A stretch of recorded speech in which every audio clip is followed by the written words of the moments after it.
Another method of solving the coefficient of skewness, which is Bowley's coefficient of skewness. Remember, this method is based on quartiles.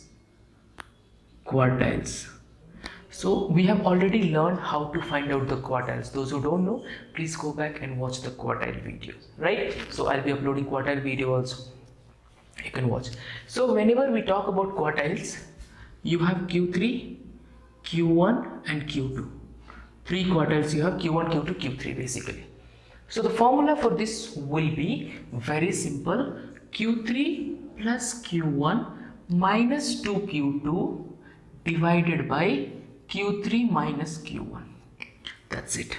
So no matter what type of data they have given, find out the Q1, Q2 and Q3 from that particular data and see that particular video where I have already taught you how to find quartiles. Find out Q1, Q2 and Q3 from that particular data, substitute here and find out the answer. Very simple. Again, your answer will be between -1 to +1. If your answer is in the positive side, it is positively skewed. Okay. If your answer is in negative side, it is negatively skewed. If your answer is 0, it is symmetric. Right, so this is how we will be solving Bowley's coefficient of skewness based on the quartiles. Very simple. You all know already how to find out quartiles. So let's see one example and then we will discuss about it. So let me just take one class interval and frequency. Okay, so let's take 1 to 5, 5 to 10, or let me take 0 to 5, 5 to 10, 10 to 15, 15 to 20, 20 to 25, 2, 5, 7, 4, 2. Right? So what you're going to do, first thing, you're going to find Q1, Q2, Q3. So to find Q1, what are we going to do? First step, you have to find out cumulative frequency, which is nothing but 2, 7, 14, 18 and 20, which means your n value is nothing but 20. So for Q1, you will find 1n by 4. So 20 by 4, which is nothing but 5. So 5 you will be selecting this, corresponding this value and corresponding this particular class interval. I have already uploaded this video. Please find out, since this is the class interval one, your Q1 formula will be L plus 1n by 4 minus Cf by f into C. So what is your L value from here? 5. Plus what is your in by 4? 5 minus your Cf is always 1 above that, 2 by your frequency is whatever you have selected into 5. The C is nothing but the class width. So I can cancel this. 3 plus 5, 8, which means your Q1 is 8.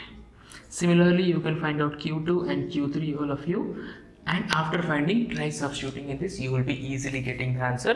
There is no variation in this type of question, right? So you can easily calculate this particular thing, whether they have given the discrete data, continuous data or ungrouped data, right? So this is the another 10 marker question. Out of these two, either Karl-Pearson coefficient of skewness or Bowley's coefficient of skewness, one 10 marker question will be there, which is your second 10 marker, 38 question number, right?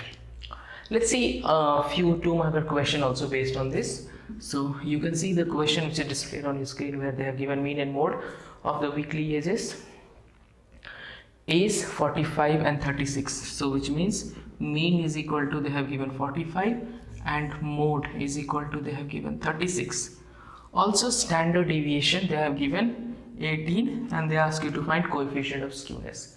So here they have not mentioned whether to go for Bowley's or Karl-Pearson. So seeing the data, you have to identify whether to go for a Bowley's or Karl-Pearson. How do you identify?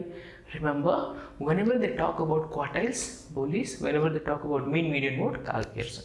So we know very well the formula is mean minus mode by sigma, which means 45 minus 36 by 18. Solve whatever you get, that is your answer, right? Similarly, let's solve one more question. One more question if you want to solve, okay, which is displayed on your screen. You can see the mean of the following distribution is 50. So mean value they have given 50. Then they have given standard deviation is 15 and the coefficient of is nothing but -1. and you have to find out the median. So what is the formula? The Karl Pearson coefficient of skewness is equal to mean minus median, which should be multiplied by 3. So basically Karl Pearson coefficient is -1, 3. What is the mean value? 50. Median you don't know, divided by 15. So 15, if you multiply this side, it will become -15, and 53 is a 150. So 150% this side, it will become -150, which is equal to -3m. So minus 165, which is equal to -3 median. Cancel. 3 5s are 15, and 1 carry, 3 5s are 15. So basically median is equal to 55. You are getting from this question. So this is how based on the formula they can derive. Sometimes they will give you upper quartile, lower quartile, and they'll ask you to find out coefficient. So you can use the skewness things, right? So this is, with this we are done with the skewness part. So pause the video, make a note of it, we'll move on to the next topic.